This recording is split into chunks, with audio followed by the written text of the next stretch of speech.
আসসালামু আলাইকুম। দূরের কাছে যে যেখানে বসে আমার ভিডিওটা দেখছেন তাদের সবাইকে অসংখ্য ধন্যবাদ। মাহফুজা কিচেন ভিডিওতে আপনাদের সবাইকে ওয়েলকাম। তা আজ খুবই মজাদার yummy chicken with white sauce pasta করব। দেখতেই পাচ্ছেন কতটা লোভনীয় হয়েছে, অসাধারণ হয়েছে। একটা পারফেক্ট হোয়াইট সস পাস্তা করেছি। তো আপনারা যদি ভিডিওটা না টেনে দেখেন তো দেখবেন যে একদম একটা পারফেক্ট হোয়াইট সস পাস্তা হয়েছে। আমরা রেস্টুরেন্টে যে হোয়াইট সস পাস্তাটা খেয়ে থাকি তার চেয়ে কোনো অংশ কম না, আমি বলবো এর চেয়েও বেশি হয়েছে। তো চলুন কথা না বাড়িয়ে আমরা মূল ভিডিওতে চলে যাই। Chicken cheese white sauce pasta করবো আজ, সেজন্য আমি পাস্তা নিয়েছি এরকম 2-3 রকমের পাস্তাই এভাবে নিয়েছি। আপনারা যে কোনো এক রকমের নিয়েও করতে পারেন।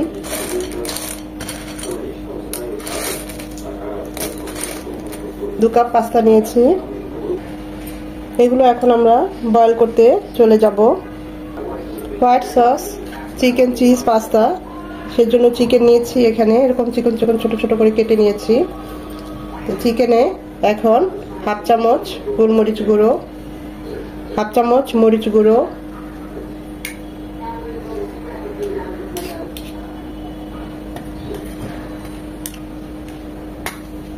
হাফ চামচ আদা রসুন বাটা আর স্বাদ মতো লবণ দিয়ে মাখিয়ে নেব।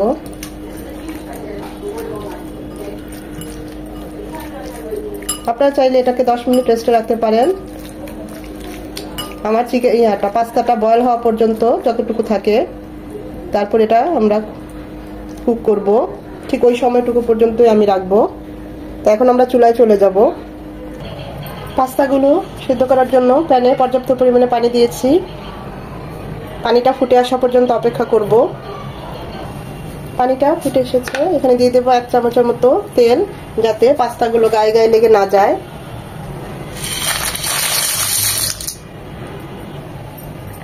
পুরোপুরি সেদ্ধ করব না, 70%-এর মতো বা 80%, ঠিক এই পর্যায়ে সেদ্ধ করে নেব। মিনিমাম 80% কুক হয়ে গিয়েছে। এখন পাস্তাগুলো এভাবে পানি ছেঁকে উঠিয়ে নেব। ভুলেও ঠান্ডা পানিতে পাস্তাটা ধোবেন না, তাহলে পুরো টেস্টটাই চলে যাবে। উঠিয়ে এভাবে ছড়িয়ে দিবেন, প্রয়োজনে ফ্যান ছেড়ে ঠান্ডা করবেন। আর আমরা যেহেতু 70% কুক করেছি, তাই এটা ওভার কুক বা 100% কুক হওয়ার কোনো সম্ভাবনা নেই। চুলাটা অফ করে দিয়েছি।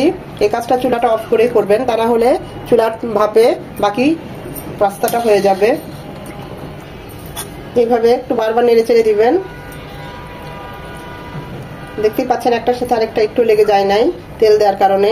1 চামচ তেল গরম পানিতে অবশ্যই দিয়ে নেবেন।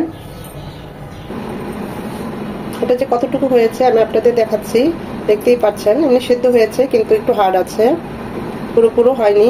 70%-এর মতো সেদ্ধ করেছি। প্যান বসিয়েছি চিকেনগুলোকে ভাজার জন্য। 2 চামচ দিয়ে দিচ্ছি সয়াবিন তেল। তেলটা গরম হয়ে এসেছে, ম্যারিনেট করা চিকেনগুলো দিয়ে দিচ্ছি।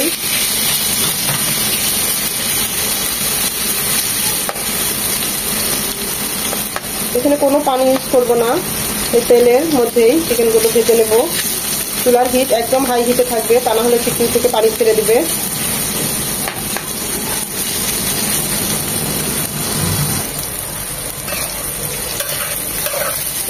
ভালোভাবে নেড়ে চেড়ে চিকেনগুলো সেদ্ধ করে নেব এই তেলেই।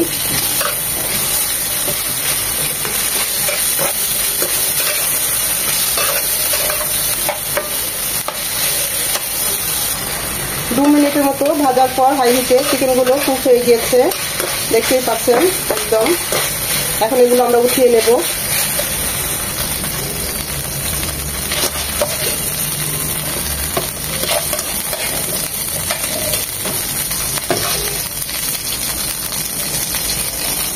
পাস্তাটা রান্না করার জন্য চিকেনের সাথে যে ভেজিটেবলগুলো নিয়েছি গাজর, ওরকমই পাস্তার মতো লম্বা লম্বা করে কেটে নিয়েছি একটা ক্যাপসিকাম, বড় একটা ক্যাপসিকাম, একটা পেঁয়াজ এরকম একটু বড় মোটা করে কেটেছি, জুলিয়ান কাট করে কেটে নিয়েছি, রসুন কুচি। তো প্রথমে এই তেলের মধ্যেই আমি গাজর কুচিটা দিয়ে দিচ্ছি, যাতে এটা একটু হার্ড, এটা 1 মিনিট হবে।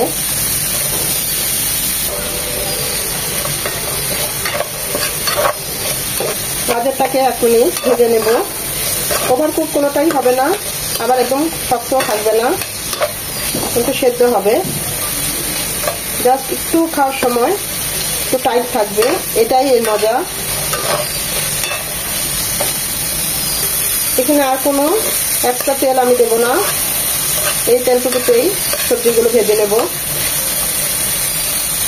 এখন দিয়ে দেবো 2 চামচ রসুন, জুলিয়ান কাট করে কেটে নিয়েছি সেটা। রসুন কুচি টানিয়ে দিবেন না, তাহলে ঝলসে যাবে। দিয়ে দেব পেঁয়াজগুলো, 2 চামচ পেঁয়াজ আছে এখানে। সেটাকে 10 সেকেন্ড নেড়ে চেড়ে দিয়ে দিব বাকি ক্যাপসিকামগুলো।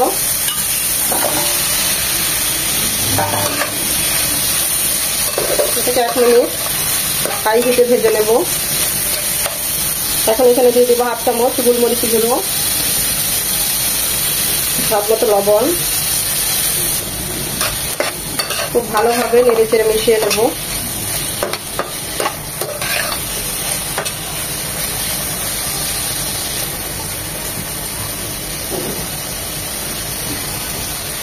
খেয়াল রাখতে হবে ওভারকুক যেন হয়ে না যায়।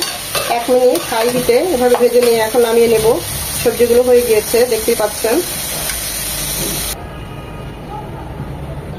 হোয়াইট সস করার জন্য এরকম একটা প্যান বসিয়েছি, দিয়ে দিব এখানে 2 চামচের মতো বাটার। বাটারটা একদম গলে যাওয়া পর্যন্ত অপেক্ষা করব।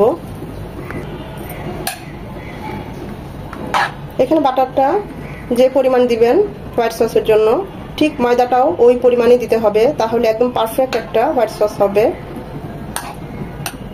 এখানে কম বেশি করা যাবে না। আমরা চাইনিজ রেস্টুরেন্টে যে হোয়াইট সসটা খাই এত মজা হয়, এর মূল কারণ এটাই। একদম সমান পরিমাণ বাটার এবং ময়দা ওরা ইউজ করে।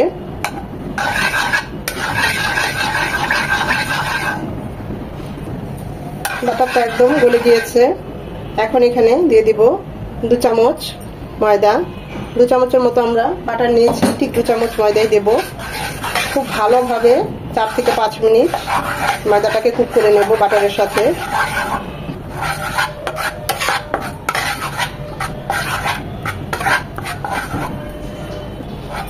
চার থেকে 5 মিনিট ময়দাটাকে এভাবে কুক করার পর দেখুন একদম কোনো লাম্পস থাকবে না, একদম মিশে যাবে। জাল করা 2 কাপ দুধ, অবশ্যই জাল করে ঠান্ডা করে দিবেন। সাথে সাথে এরকম একটা হ্যান্ড দিয়ে মিশিয়ে নেবেন ময়দার সাথে, যেন দুধটা খুব ভালোভাবে মিশে যায়। আর এই কাজটা করবেন অবশ্যই চুলা আঁচটা একদম কমিয়ে। মিশে যাওয়ার পর চুলার আঁচটা তখন মিডিয়াম এবং লো হিটের মাঝামাঝি রাখবেন। দিয়ে দিব 1 চামচ চিলি ফ্লেক্স, 1 চামচ অরিগানো,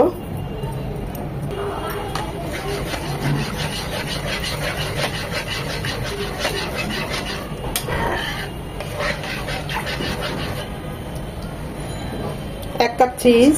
চিজটা অবশ্যই দিবেন, কারণ এই হোয়াইট পাস্তায় চিজে না দিলে টেস্টই বোঝা যায় না। চিজটা এমনিতেই গরমে গলে যাবে।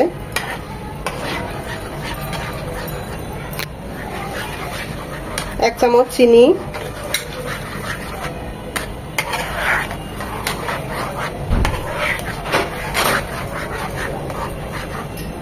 চিকেনে ভেজিটেবলে লবণ আছে, তাই লবণটা বুঝে দিতে হবে। চিজেও লবণ, তাই লবণটা খুব বুঝে দিবেন। দিয়ে দিচ্ছি সামান্য লবণ। দেখতেই পাচ্ছেন আমাদের সসটা কতটা লোভনীয় হয়েছে, কতটা ইয়াম্মি। চিজটা গলে যাচ্ছে গরমেই। আমাদের হোয়াইট পাস্তা একদম রেডি। এটা একদম ঘন করা যাবে না, এরকম লিকুইড থাকতে থাকতেই আমরা বাকি সব দিয়ে দিব। যে ভেজিটেবলগুলো করেছি সেগুলো দিয়ে দিচ্ছি। এখন সব মেশানোর পালা। চুলার হিট একদম লো হিটে থাকবে। দিয়ে দিব আমাদের পাস্তাগুলো।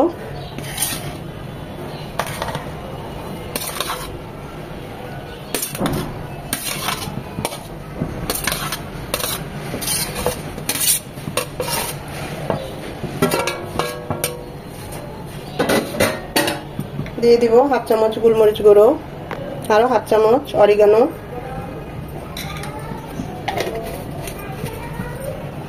1/2 চামচ চিলি ফ্লেক্স। এখন এই সব কিছু দিয়ে মিশিয়ে নেব।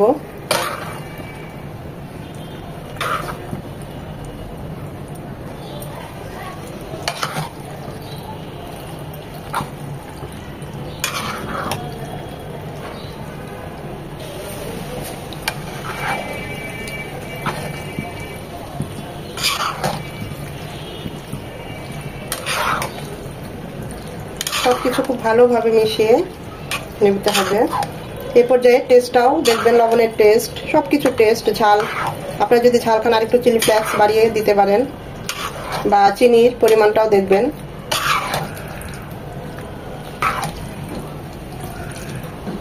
সবকিছু ভালোভাবে মিশিয়ে নেওয়ার পর দিয়ে দিব চিকেন, চাইলে একসাথেও দিতে পারেন।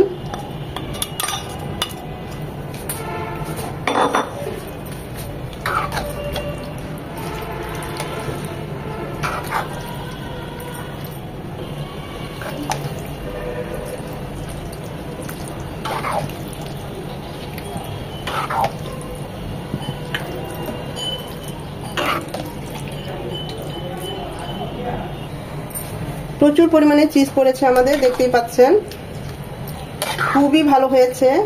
লুকসটা কত সুন্দর এসেছে, ভেজিটেবল গুলোর সবকিছু কম্বিনেশন এবং সেদ্ধটা সব একদম পারফেক্ট হয়েছে মাশাআল্লাহ। মানে কোনোটাই ওভারকুক হয়ে যায় নাই, বাবার সিদ্ধও হয়ে যায় নাই, এতটা সুন্দর হয়েছে আপনাদের বোঝাতে পারবো না। দেখতেই পাচ্ছেন কতটা লোভনীয় হয়েছে।